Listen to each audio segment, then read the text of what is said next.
Katrina has joined us too. Thank you so much. My pleasure. I'm looking forward to this. Thank you, everyone.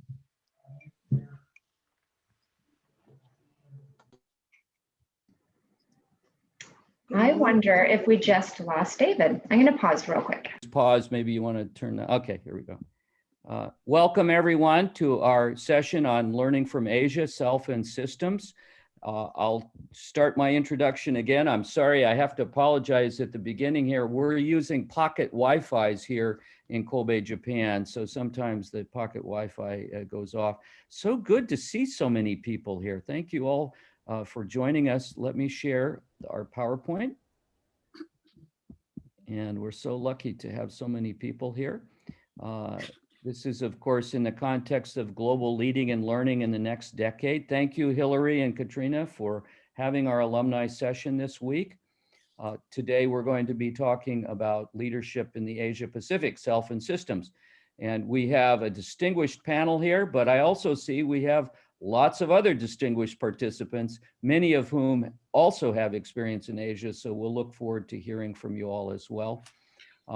I'm David Blake Willis. I'm an anthropologist at Fielding, speaking to you from Kobe, Japan, tomorrow, for those of you in North America or Europe.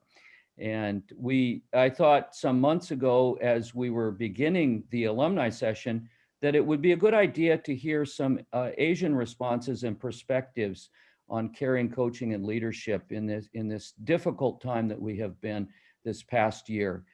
Very bewildering and difficult time for all of us, not only the pandemic, but many other events as well. Of course, Black Lives Matter in the United States and elsewhere.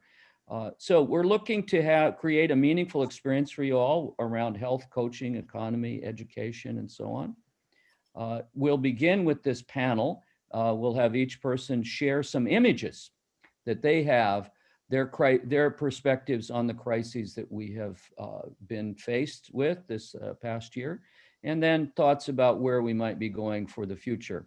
Our panelists include Linda Zhang from Shanghai. Linda is an executive coach and leadership consultant and a freshly minted, more or less, PhD from Fielding. We're so fortunate that all of our panelists and our honored discussant are graduates of Fielding. Also, Liz Lennon is joining us from Sydney, Australia, the owner-director of the Leader Factor Private Limited. That picture, I think, is from Cuba, right, Liz? Yeah. In more joyful times, I think you expressed it to me. Right after graduation. Oh, after graduation. Oh, so you're looking very happy there. Thank you. And from Hong Kong, Kenzie Lau Kwong, who heads up Leaders Quest and also Ken & K Consulting in Hong Kong. Terence Chung, who is the principal consultant and the founder of Integral Training and Consulting Limited. And Sabrina Andreas from Singapore, who has her own company, which she'll be introducing to us as well, probably. And our honored discussant speaking to us from Taipei today, Marjorie Wu, founder of the Keystone Group in Shanghai. We will have breakout rooms, so everyone will have an opportunity to share with our panelists. We thought these questions, as we were talking as a group, these questions might be good ones to address.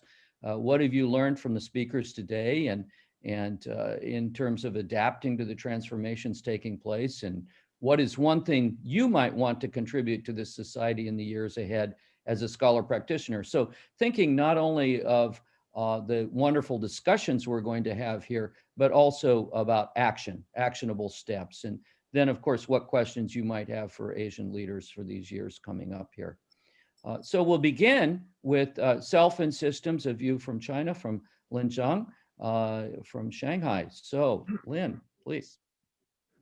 Oh, thank you so much, David. Hi, everyone from Fielding community. I'm so happy to be here. And in the very beginning, when David asked me and invited me to join this session, I feel deeply connected with one typical word, which is post-traumatic growth, as that is one of my dissertation topic.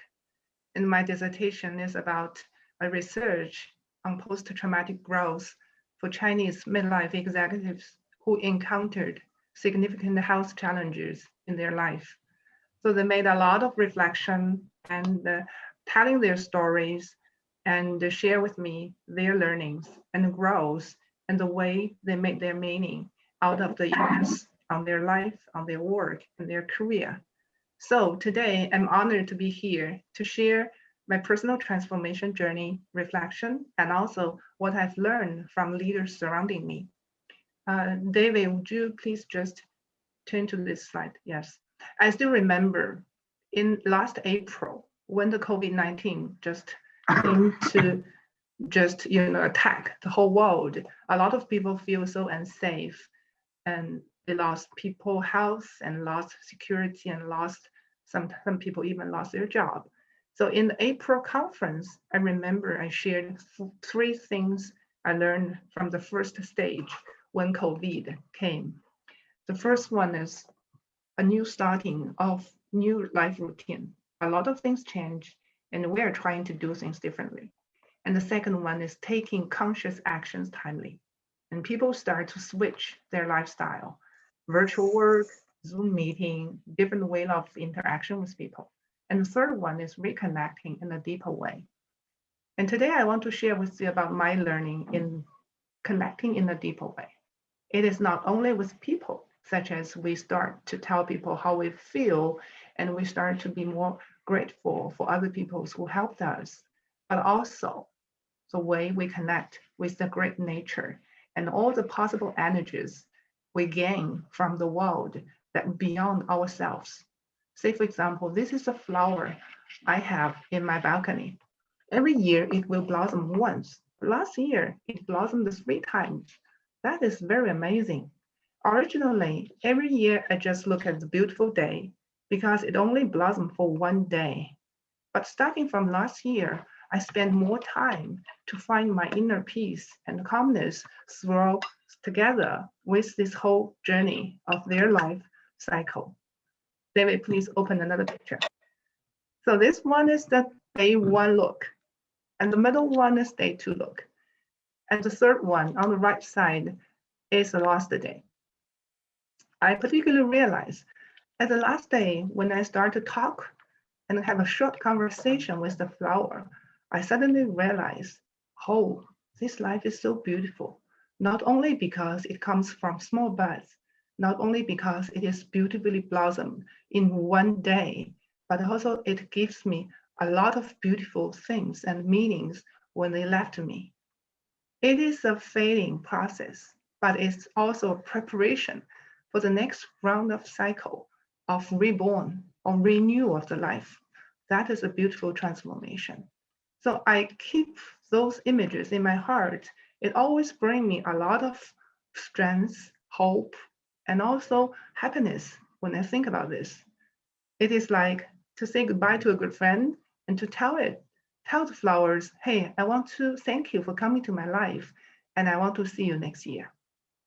It also happens with leaders surrounding me. David, please switch to the next slide. This is about leadership transformation in front of a big vocal world. This summary was told by one of my coaching clients, who is a general manager in a large organization.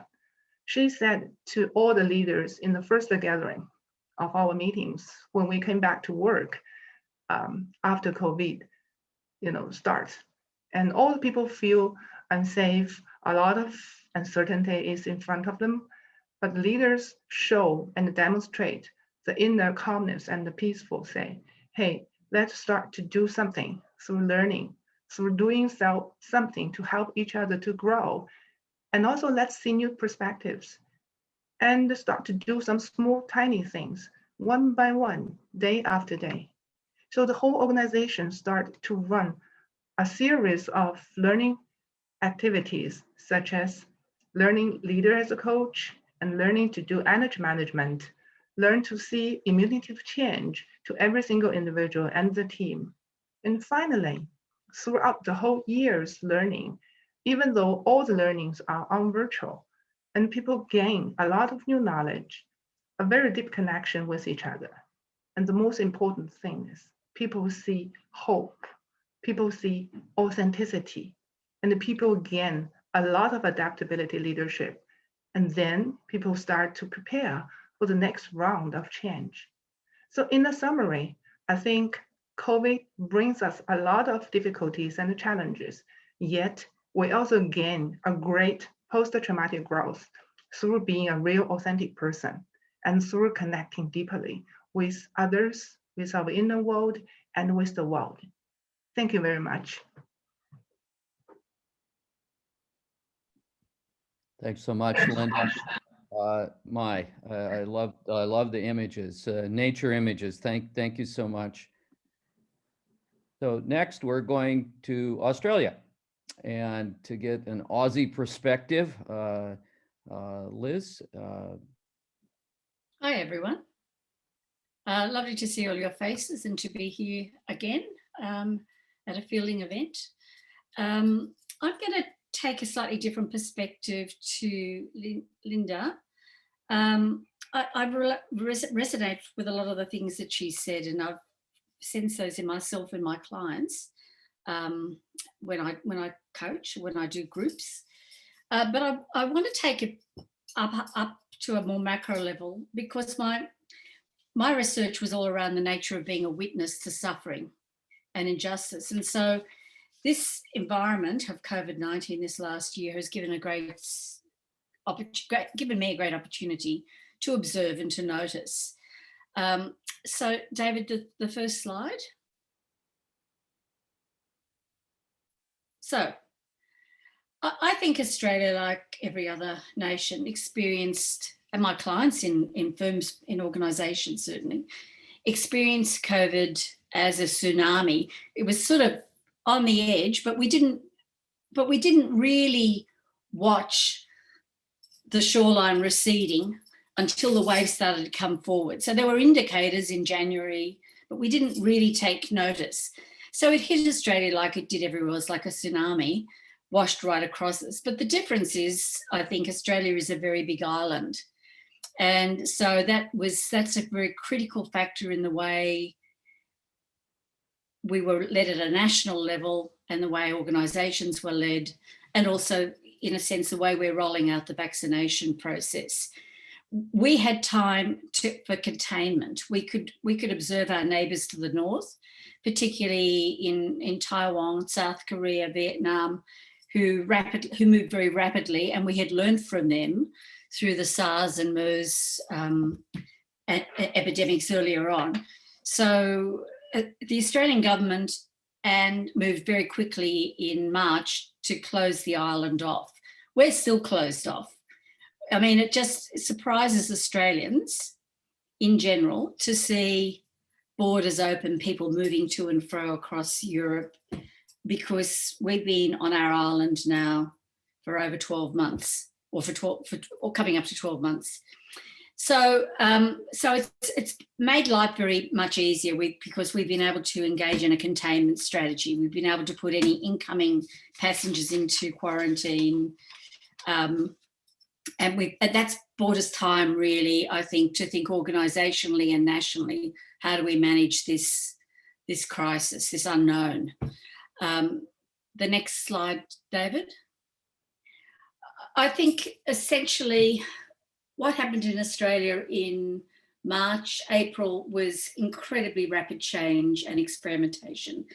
It was shocking to everyone, including, well, how quickly things moved. My clients were moving people to home offices and out of the workplace within a week. These are large corporates. Everything shifted. All the technology worked out. All that policy stuff around organisations disappeared, and people were working from home. And I have to say, in general, most people that I encountered and worked with over this last year have actually found some benefits to being at home with their kids. Although I think homeschooling was certainly wearing very thin by the end of the year. But I think the other thing too is the rapid change and rapid experimentation spread to the political level, where there was initially, you know, what's the a lot of communication, but mixed communication. How do we handle this? Is it social distancing? Is it what is the formula? But I think one of the things, acts of leadership that happened quite early, which I think has sustained Australia's success, because as you probably are aware, life in Australia is pretty normal. No, not wearing masks. Where I'm going to movies, I'm going to concerts, I'm going to the beach. It's like that across Australia. But I think the success has been national leadership. As you may recall, Australia had massive fires at the beginning of 2020, and our national leadership, our Prime Minister, did not behave appropriately. He was incredibly challenged at all levels of government and community about his not being present to the fires. But to his credit, he learned. So he's been present to the pandemic from sort of March onwards. And what he rapidly did was convene a national committee of health advisors and all the various state premiers. That meant that while we have the same separations between state and the federal sphere that, say, the US and Canada and other large federations have, we had consensus and cooperation all the way through on how to treat the pandemic. Do you want to pass on to the next slide, David? So essentially, what we've seen is a high level of coordination. Australia is blessed. We have a very intact and well-functioning health system, particularly in the state I work in, which has a very solid community health network. And so our tracking and tracing has been amazing. I mean, I'm in awe of the people who track and trace, because they're also tracing at the genomic level, not just at the location level. So they can trace from what country and what genome sequencing is coming up in various hotspots, which are immediately addressed, and there's sort of mini lockdowns, and things seem to resolve within a 3-week. That's the research lately. The things have resolved in a 3-week time frame. So there's been cooperation at the national level. I think there's been a lot of social cohesion. Business has supported the government in this action. Early on in the pandemic, way back in March, the government pumped massive amounts of money into people who are out of work and people who are in work. So as running a small company, I've received subsidies and continue to receive subsidies. So that's meant the difference. You know, there will be some zombie companies, but a lot of smaller organisations and even larger organisations have been able to go into hibernation and weather the storm. But our economy is picking up very substantially. We're looking forward to unemployment being down at 4% again, and a pretty good outlook for the next year. But I have to say that what's facilitated this cooperation at the national level and at the organisational level is, I think, a high degree of social cohesion. The program is supported by people, by the community. There is very, very little pushback to government limitations on our freedoms. I think Australians are somewhat conforming, so that's part of it. We obey. But I think we also, the recent studies by the Scanlon Institute that maps trust and belief in social systems every year, has noted that last year particularly, Australia always has fairly high social cohesion and social acceptance of, say, immigration and a belief in institutions, but it's increased. So I think the fact that we are, among the top 3, according to Bloomberg, in terms of COVID resilience, and top 8 in terms of other surveys, it's not magical. It's solid systems, belief in those systems, and the value of cooperation and coordination at all levels. And I do think that there has been an alignment and a reflection between the political level and the organisational level. So it's been a very positive story to witness, to see my nation, and even when early March, all our First Nation homelands, they immediately shut down, and people, even those that were living in urban areas, First Nations people, literally went back to country. And there's been enormous support from that. A lot of conversations in the media about protecting our First Nations and not breaching their boundaries. So I've come out of this pandemic. There's learning. I mean, there's been a lot of grief and sadness on an individual level, but I've come out of it feeling pretty happy about the country I live in and the way in which we have managed this pandemic. And I think the learning that Australia has had from other countries in the Asia Pacific in terms of their medical and their social procedures. So I think that's about it. And over to the next. Thank you. Thank you so much, Liz. It's a hopeful example. I have been hearing this before, but it's becoming even more powerful. Our next, thank you. Sorry, we missed your last comment there, Liz. Sorry, I think you're on mute there, so sorry. Yeah, so we'll go on now to Hong Kong. So Kenzie, we're so happy you can join us, and leaders' perspectives, you certainly have a lot of those from your work and all.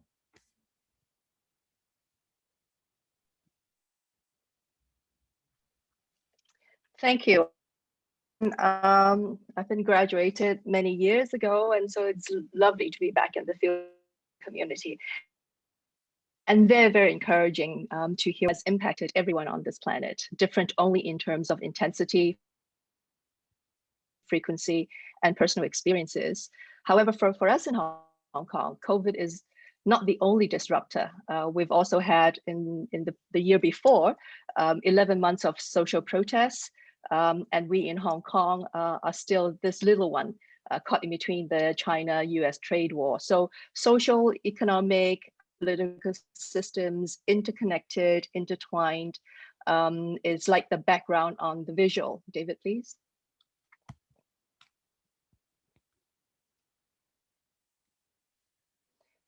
All interconnected and intertwined. And this globe is a photo that I took in a gallery in Santa Barbara back in 2012. This is a globe without any political barriers, which is like COVID, reaching out without any political barriers. So our challenges in Hong Kong are multiple levels, from individuals to communities to the whole society. We struggle with uncertainty, sometimes panic, like many of you, having to change the way to work, change the way to go to school, breakdown of trust of government, trust of each other, minimal, if at all, social interactions or face-to-face interactions with friends, no more yoga, and struggling to stay healthy and physically and mentally healthy. And particularly when one is not being able to be with loved ones. My daughter had been contracted COVID and was in the hospital for over a month. So now that we are having our fourth spike, we are kind of still managing, because we always wear masks when we go out, cleaning our hands with sanitizers every time after we touch anything public areas, checking temperatures when we go inside shopping malls or commercial buildings, social distancing, work from home, no dining out, no yoga. These became our social norms. So as I reflect on all of this, I thought there were two cultural belief systems that stood out for me. One is self in relation to others in the system, and the second is the notion of interdependence. These two belief systems are arguably a little bit more prominent in Chinese culture, but definitely not exclusive to Chinese.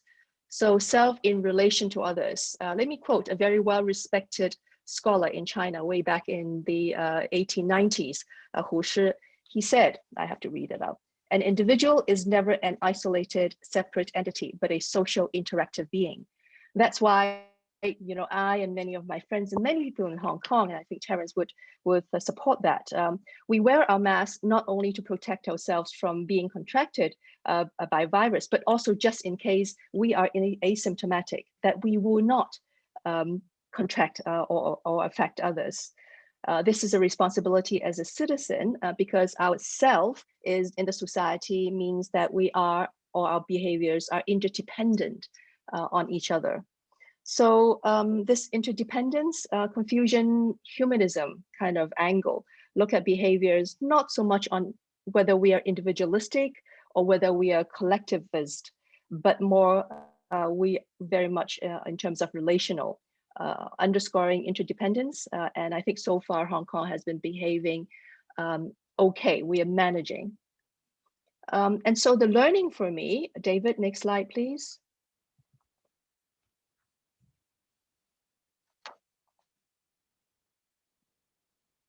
Fading very softly as we move very softly in improving our lives in this pandemic. All the disruptors, the intertwined distractions are still there. Quote Mesro, the theory of based on when an individual encounters an alternative perspective or situation, particularly in a very dramatic way, it is challenging the person's habits of mind. And this experience is called disorienting dilemma. I thought of this way back when all of this started, and now we are experiencing repeated and numerous disorienting dilemma. And hence, this is a great opportunity for transformative learning. One of my learnings, as well as the way that I work with corporate executives, is the importance to really stay grounded and mentally healthy in terms of being physically, but also mentally grounded so that we make decisions in a more informed and logical ways. So in corporations, there are a lot of wellness programs to build resilience. But as I look at it, it's also how do we build resilience internally ourselves? Because we all know that mental distress has been on the rise. And as we look at the self, we can look at it as self being our own system. So the role of contemplative practices become even more relevant and more important these days. And contemplative practice, if I introduce another lens, is from the Buddhist psychology angle. It is deeper as well as more profound than the simple critical reflection. I just completed my master's degree program with Hong Kong U, University of Hong Kong, in Buddhist counseling. Buddhist psychology is not new to Western social researchers. Daniel Goleman himself is a Buddhist. Kabat-Zinn's MBSR is rooted in Buddhism, and our own Valerie Benz has written on Buddhist phenomenology. What it means is our mind is a monkey mind.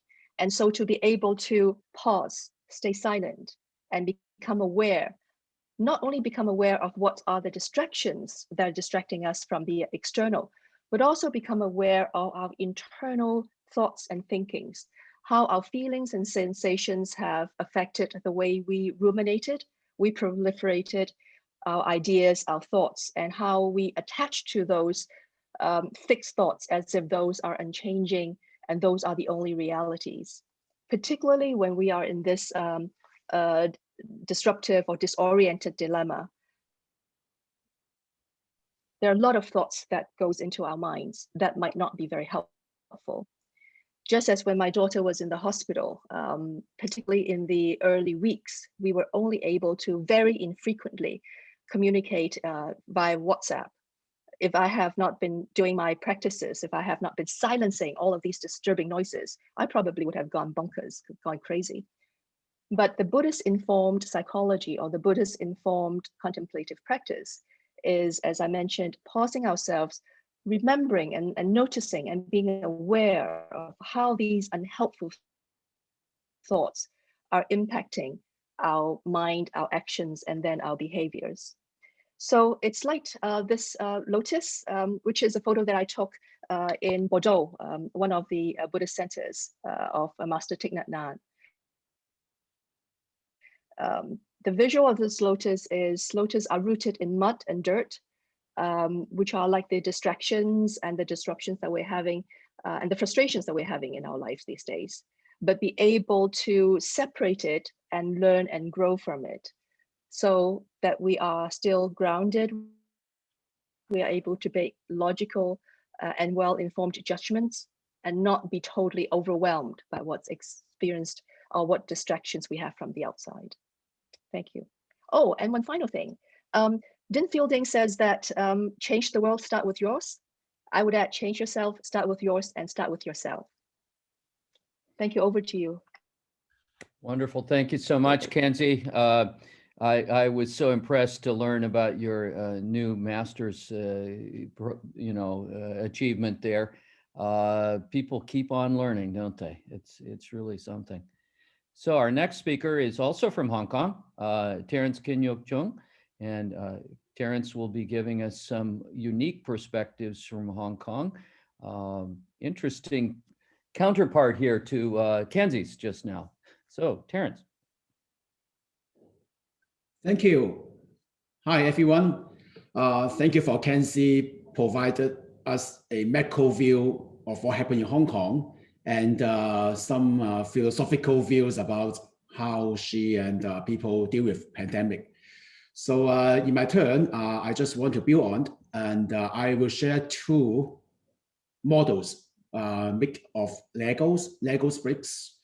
And the first photo, the first Lego model is built by me, and share what I experienced in the last 12 months. And the second model is built by another leader in Hong Kong, and she will share what she experienced. Okay, so David, please. Wow, this model is built by me. Okay, I think everyone, well, I hope that you love Legos, right? So on our left-hand side, I want to share some points, what I experienced, the challenges and struggles during that kind of pandemic. David, we are going to move fast, all right? Okay, David, please. Okay, first one. Yes, red flag. I think you guessed it, right? Red flag is, oh, wow, come on. Suddenly pandemic, my job, well, doing some training programs, teach in universities. And wow, suddenly I can't travel to China to meet my students. So what happened then? Wait for some times. More and more red flags around me. How to deal with sudden changes, well, destroy all my plan. Well, so it's a lot of red flags. I don't know how to deal with that sometimes. Okay, please, David. Not only me, around me, people always share kind of negatives, watch the TV news, negatives. A lot of people ask me, hey, what happened? How to deal with that? We don't know. Just like some chains, right? The great one, right? The back one, they tie me up or tie everybody together. David, please. You see, I use explosive to metaphor unforeseen problems. We don't know what's next. We don't know what happened. We don't know what kind of, how long will the pandemic last for, right? So, so many unforeseen problems. Okay, please, David. All in all, they drain me, right? Look at me as a skeleton several months ago, particularly in February and in March. Oh, come on. No income at all for 1 month. Okay, so wow, very tiring, turn everything online. We don't have that kind of, the devices. How to do Zoom? Suddenly somebody said, oh, come on, Zoom is not good. Okay, should we change to Microsoft Teams or, Acrobat, Adobe Acrobat, something like that. Next. So that's why it impacts to my business a lot, because no more face-to-face things, particularly for facilitation. Facilitation, I don't know how to do it virtually at that time. So what happened then? I can't wait, Yes, I heard the word resilience. Can I do that? Can I be more resilient? Okay, go Google, right? Go Google. Look at the fielding report about resilience. Yes, I learned something. Yes. So that's why, in the last 12 months, since end of January, the Chinese New Year, something, and almost 1 year now. So what I have learned, okay, David, please. Hey, look at the eyes. You see that? I think you guess it, right? Okay, the red guy, the little guy is me, and I have 2 more eyes or few more eyes. Why? Because I start to look at the internet and talk to people, and I share different perspectives from others. So that's why, yes, why not? Okay, please. Yes, bit by bit, I gain something. Bit by bit, some of my regular clients, they ask me, hey, Terence, do you have any online programs? Can we do some webinars? I say, yes, why not? So I changed my programs into online one, maybe 1 hour, 2 hours, even 3 hours. Later on, people said, hey, why not 1 day? Oh, yes, 1 day. Oh, there's some online collaboration tool, like a Mural. Oh, that's good. When I teach project management, yes, I use Mural to facilitate the whole team, use Breakout Room, then project groups, do their projects online, work together. Participants comment that, hey, it's good. Wow, it's wonderful tool. Yeah, we can do the project online. Yeah, it helps to resolve the problem. They work as a remote project team. Now we don't need to get together in a country, so they can do the project management online. Oh, it's good learning. Without pandemic, we don't explore that. So it's kind of small wins. David, please. You see that I stand on the high pole, right? Wow, it's very dangerous. Now I know that danger is not bad, right? Dangerous things can drive me to be innovative. So I take more risk. David, please. However, yes, thank you. Okay, 2. However, because I'm now willing to take risk, so I will reaching out. I will do more reaching out. For example, update my LinkedIn. Many years I haven't updated my LinkedIn. So I read the LinkedIn book. I know how to update that. I try to make people remind that I'm here. Okay, something like that. Then I reconnect some of my friends, my clients, and then they show care to me. I show double care to any other people. So, wow, it's a good experience. David, please. So, you know what? All depends on how we are open-minded. Open-minded to learn. Okay, I think all of you experience that. I trust that all of you have gained some small wins, right? David, please. Finally, I'm not a tech guy, but now I love technology. I embrace technology a lot nowadays. So that's why it's good learning for me. You see the whole picture. Actually, all depends on I myself. I remember my brilliant teacher, Dr. Seesaw. I think everybody love him, right? Charlie Seesaw, I remember he taught me years ago, is about use of self. Use of self. I still remember use of self. So that's why I think that, oh, yes, if I can use of self, I can tackle with a lot of problems. So pandemic is only one point in my life, right? 12 months, even though some more months, is only a point in my life. That's okay. I embrace what happened now and then turn into small wins. So there's something I learned. Okay, David, next slide, please. Next slide, please. Yes. This is from a leader in Hong Kong. She built this model and then she summarized that into wordings. So I try to repeat her wordings to all of you. Okay, look at the model, then left-hand side is the challenges and struggles and learnings. David, please. She said that to her, COVID-19 pandemic, she noticed that there's a lot of differences in terms of people's values, mindset, and responses. Very obvious. It's a big spectrum, right? From -10 to +10. That means just like I have shared with you, well, maybe I turn the negatives into positives, something like that. So she met different people with different values and mindsets during the pandemic. Then she carried on to build on some more information for us. David, please. Yeah. She concluded that all of us are involved in this pandemic. No choice. Nobody can escape from that. Everybody is in the same system. David, please. So the struggles to her is how to make balanced decisions and be inclusive. Just like I share the same feeling. How to balance the work, balance the family, balance recreational activities, no more now, right?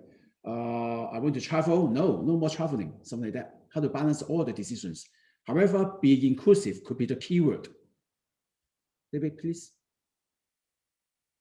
She wants to elaborate what is the meaning of being inclusive. She said that we all are in a global village. The Earth is like a spaceship, just like the blue globe, right? It's imagine, right? Put your imagination. It's a spaceship. Okay, we all live in a spaceship. We must learn how to be inclusive, respectful, and appreciative. Just like somebody got the COVID-19, we should not say that, oh, be careful. He or she should not touch me or should not be here, right? Just lock down that kind of people, right? They are not good. No. We should be appreciative or respectful for everybody because everybody should help each other, all right? No matter what happened in Hong Kong, the social, well, as Kenzie mentioned, that social protests were for 11 months, right? The US-China war, the trade war, wow, a lot of things happen. However, can we be more inclusive? Can we take different perspectives so that we can win together at the end? Okay, some more. David, please. So the key is to be hopeful, right? Hopeful, and lead the team to break through in an inclusive, respectful, and appreciative way. So take a positive angle to look at the pandemic. I think she taught me a lot. Last point, David, please. So in conclusion, be inclusive, respectful, and appreciative is not a concept anymore. It must put in action to keep this spaceship running. So everybody here, every one of us, we are in a spaceship, right? Let's move on. Okay, thanks so much. Thank you. Thank you so much, Terence. Love the Legos. Terence's dissertation was on Lego as serious play. So have a look at his dissertation and all the dissertations of our panelists today. Our final panelist will be Sabrina Andreas from Singapore. Sabrina. You seem to be on mute, hon. Hello, everyone. Yeah. So delighted to be here with the fielding community. It's been a long time and so grateful for David to inviting me. So just to tell you a little bit about the work that I do, I am focused on leadership development as well as an associate faculty with the Singapore Management University. I design and deliver for executive education in the private and public sectors, and I support the EMBA program at NUS Business School, as well as a faculty and coach with the Center of Creative Leadership, and also work for myself with private clients. So as I talk to you about some of the struggles and lessons learned, I will refer interchangeably between the system, groups, and self as multiple plays of interaction that are happening right now, as I'm hearing as being referred to by all my other panelists and my colleagues and friends here. So here in Singapore, systemically, we're a really small nation, as you know, and it is a host to over 7,000 multinational corporations. And my research was about leadership in the Western multinational corporation outside of their country of origin. So really simply put, I did a comparison between humanism and Confucianism, which is, as you see, is currently playing out so much on the global stage. And coming into 2020, when the COVID struck, I was put in a really uncomfortable situation where I was asked to redesign a face-to-face program into online delivery. And we had just gone into lockdown in March here in Singapore. And I remember sitting there with my other colleagues at the university and, you know, forget the PhDs and all the other expertise that we had. We were basically in our beginner mind, learning together because there was no blueprint of what we were experiencing. And we had to come up with a title for this leadership program. And so what we came up with that we needed to develop agility, yeah? And because the same skills that took leaders to where they were had become redundant to the environment that was overcast by COVID-19, global economics, and the input of artificial intelligence. And it is not only felt by us personally, it's also felt through all the processes that are in the organization and the systems that we're working in. So if you could go into on the next slide, David, and I was really interested by, when I came upon this picture, because that really represents this diffusion of what we're going through, isn't it? Because we all meet each other here on a virtual space. And, you know, who knows whether your dog or cat is below your feet. This is not something that we are experiencing when we go to work proper. And we're having to portray this, this professional stance. And at the same time, our personal life is completely there and there's no distance in that space. And some of the felt challenges just want to draw your attention to that. These are Western leaders here in this photograph, yeah. But remember that it's always been like that here in Singapore, is that we're having this interaction with our cultural counterparts overseas, and it's really the challenges become even more felt and experienced because in the virtual space, we're unable to see each other and meet each other and be able to work through some of those impacts, because sometimes people don't like to put themselves on Zoom. And that experience was felt by myself very profoundly, because in the delivery of the program, even though we were in lockdown, we had a media room at the university. I was looking into a camera and delivering to over 5 countries. And I remember asking the participants when they had to deliver their segment to put on their camera. And in Bangkok, they were in a car driving home.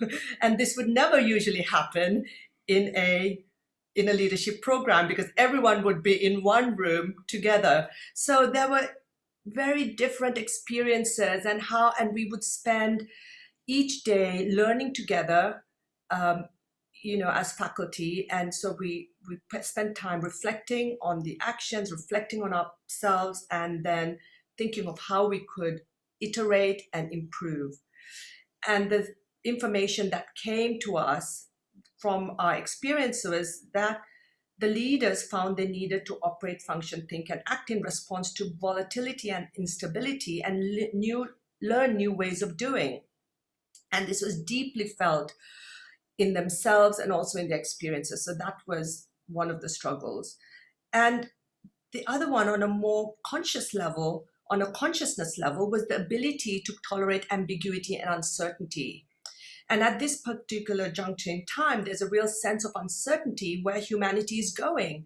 So this becomes really scary on a personal conscious level, where the need to know and not knowing how to get that information is really coming through. And of course, from that is the space of managing emotions and mental well-being. Because the anxiety of border lockdowns, curfews, quarantines put pressure on our coping mechanisms and our mental wellness. And the social distancing, because as human beings, we're not really meant to be in isolation for long, extended periods of time, although we could say that it would be of benefit to isolate ourselves at times to reflect. So we have the polarity experiences that we're having coming out of this. And also referred by others before me, the work-life balance, because homes are not equipped for home offices, and being put into this place of having to work from home. And I've had some of my clients tell me that they've had to book the living room for their meetings, and the children and wife are not allowed to come in because I've got this space from this time to this time, and then it's yours. And they had a rota going, which is quite amusing. But you can imagine if you're actually in that position, that can be a real source of stress with the pressure it puts on to perform. And of course, sense making is about connecting the dots and reflecting. Leaders are having to work to other time zones, and space is diffused, not only in the physical space, but also in our virtual interactions, as all of us here are on this call from different time zones. And on the next slide, you might be interested by the image that I chose, which is one which is not really one that's so gloom and doom, but really of this tightly coiled rope that is now beginning to unravel. And I choose to view the times that we are in, as referred to by Jeffrey Vickers, as a wicked problem. Yeah. And Gregory Bateson refers to the perspectives that we have of schismogenesis, where behaviors become exaggerated. And there are learnings from these complex systemic issues that contribute to the impact on our functionality, performance, as experienced in my conversations with leaders, and also how we see polarization in the way we experience politics, the way we experience the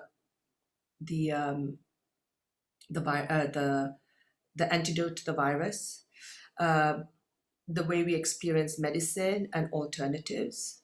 And so there are some couple of non-obvious trends that I'm feeling into and seeing are happening and that are beginning to show up. So there is the real need to increase capacity, our personal capacity to be able to withstand environmental pressure. I find that leaders are fatigued by the enforced rules and isolation, and now are actively seeking out one another, are wanting to spend time in those informal conversations that may not have taken place, as I call the water cooler conversations. And this is really fulfilling the need to reduce the complex and take joy in the mundane. And you might have noticed that for yourself too. My daughter, who lives in London and is in lockdown at the moment, works in the digital field, and she said that she knows people who actually watch on YouTube people vacuuming. They vacuum their house. Someone has uploaded on the internet vacuuming, and watching people vacuum, hearing the buzz of the vacuum cleaner apparently is really calming. It's mundane, and it just helps to just calm the body down. Now that's really interesting, isn't it, as a phenomena for us to think about. Also, the next point I'd like to bring up is the ease of using the internet as our global library means that we're not spending enough time verifying the sources of our data and using our own critical thinking to be attentive to our own innate intuition and building wisdom and not increasing wisdom and not just knowledge. Okay. So that's something that I'm really seeing coming up. there's a much stronger stance of becoming a values-driven leader and becoming conscious of environmental issues. I mean, lots of people like using disposable masks, but they don't really think about the amount of waste that's been created by all the masks that are being used. And this is just one example of the pressure on the system of where we are at the moment. And there are many more I think you can also think about as well. We're also being able to called on to see the multiple patterns that coexist simultaneously, as I referred to Gregory Bateson, as opposed to a binary black and white and either or mindset. And I find that our stories are also the story of another. So talking about this needing to connect. And so last year I started up and with others, a not-for-profit social initiative with a group of other like-minded people. I'm the oldest one there. All of the others are millennials, incredibly socially conscious, and they have digital expertise. And we call this initiative Closing the Gap, which is a series of podcasts where I facilitate intergenerational conversations between parents and their children of all ages and demographics, with the hope of bridging understanding of each other. It is an ongoing project because in this time of transition and change, what we're finding is that the normal resources that we had from school and society of meeting people to be able to talk and chew the cud is no longer there, and bringing back children and parents back to their families because of the enforced isolation so that we can have meaningful conversations has been really powerful. And it's also on a personal level, seeing that in a time of transition and change, that perturbation requires our ability to reflect so that we can navigate these times with more ease, so that we don't have to increase more pressure on ourselves that lead to stress. So using self as an instrument to change as we bring ourselves also into our systems. Just leave you with a thought that I've been dwelling on for the past couple of months and weeks is the theme on the theme of humility, and for us to be in the VUCANUS of ambiguity and uncertainty, we need to be open to learning new ways of knowing, being, and doing, so that we can be in a place of inquiry with ourselves and with the systems that we're currently living in. Thank you, everyone. Thanks so much, Sabreena. And I'm hearing echoes between some of these perspectives. We'll now move into breakout session, and I think we will have time for maybe 2 people or 3 people with each of our Asian leaders here, Asia Pacific leaders. And we also have our discussant, Marjorie will be sharing with us a bit later.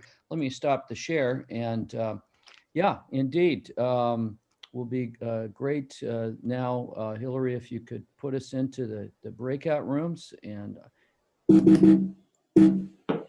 thank you all so much. We'll be back with about 10 minutes to spare at the end.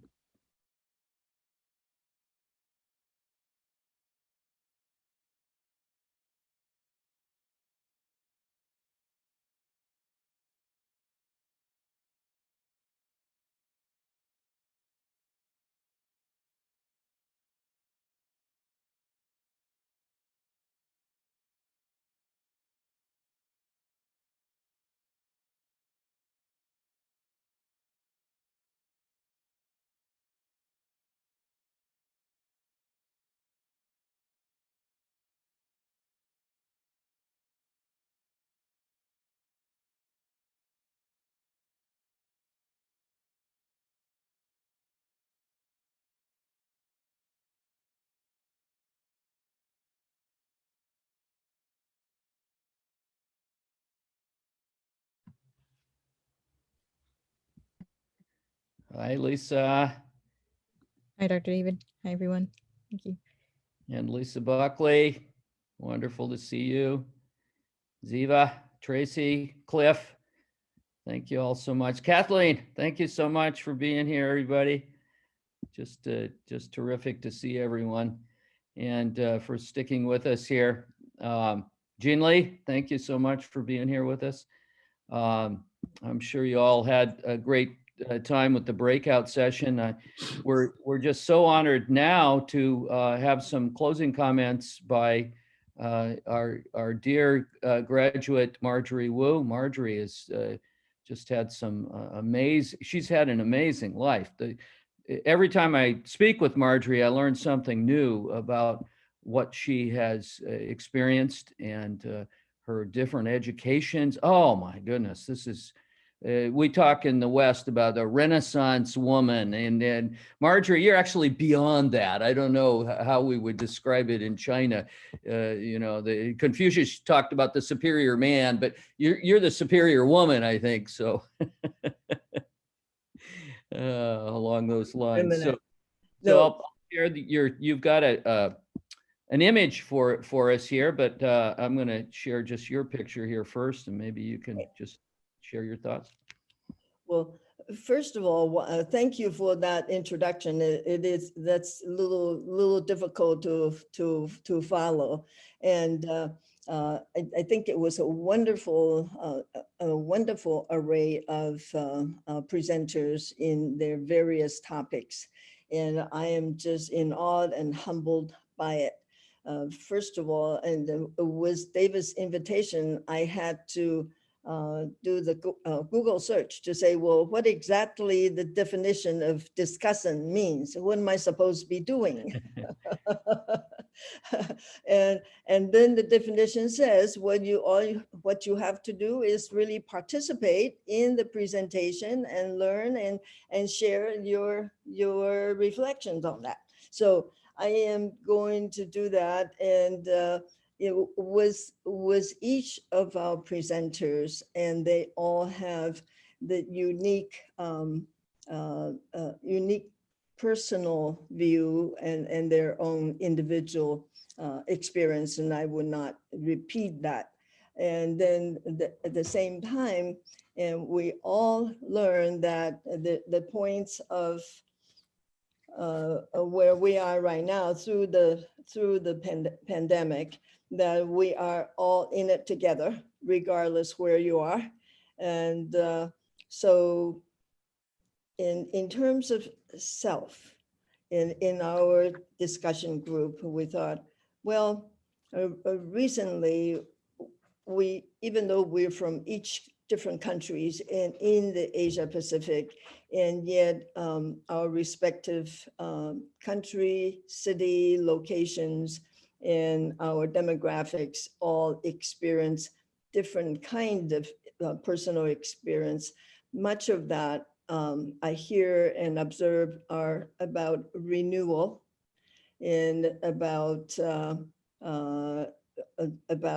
with broader perspective, but to focus on day-to-day action that so bring us really resilience and be able to stay grounded and to deal with all of the things that are thrown at us. And in terms of system side, it is really contextual. And all of our respective countries and locations have its own uniqueness, has its own policies in terms of responding to the pandemic, and also have really actions that either close down and the borders or open partially, and was also with the quarantine durations and so forth. It's all different, yet we all come to the same point of that we really are in this global village together, or we are in the same spaceship.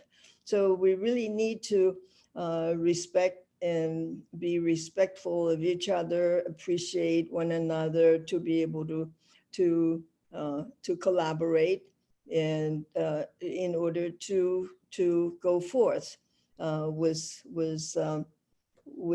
new possibilities.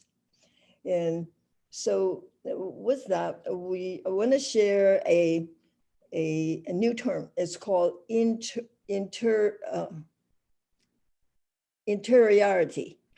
That is somewhere between the superiority and inferiority. So interiority, that how we see ourselves, because through this period, for people that have been very, very successful, it was hit with total surprise and having real difficulties and adjust to that. And at the same time, people that's more timid and quiet and hit with this, and yet they were able to kind of to stay and focus and just take one small action at a time. They actually adjusting much better and coming out was far more advanced than they have ever experienced it in their lifetime. And the other thing is that even though we all from different countries and in Asia Pacific, yet in each of one of us and each one of our fielding alumni, graduates, and current students really all share the different perspective of the East and Eastern culture, as well as a Western culture and practical strategies, actions that we have learned. So, in terms of system, to be in this together, and I like to see as it is a East and West resonance. If we can come together in that, agree on certain things that we could all can collaborate and we can all share, and for a thriving society going forward. So I think that's what my takeaway. And at the end, can I share the slide? Okay. Because when I saw the slides from our presenters and the background from our presenters, what I saw is this combination of talent and understanding and resilience, you name it.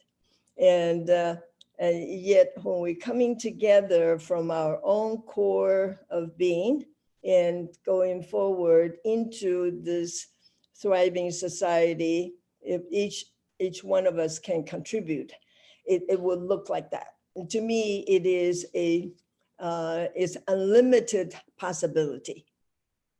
So with that is my takeaway, and I'm grateful to be here, and I'm also just full of gratitude to be able to share and teaming with each and every one of our panelists, as well as our participants in this webinar.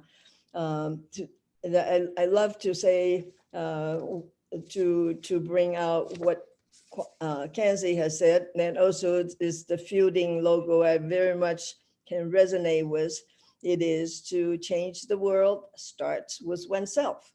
So here we are. And we all went through this pandemic together and coming out much stronger and going forward to contribute in a fielding way. So thank you very much for the opportunity, David. Thank you so much, Marjorie, for your contribution here, and a very hopeful note here at the end. I will close us here with hope from Japan. This is a photograph I took yesterday here in Kobe, Japan. The plum flowers are the first sign of spring. And when they start opening, kaika means opening, that's a sign of hopefulness and newness and going forward, and beauty, of course, as well.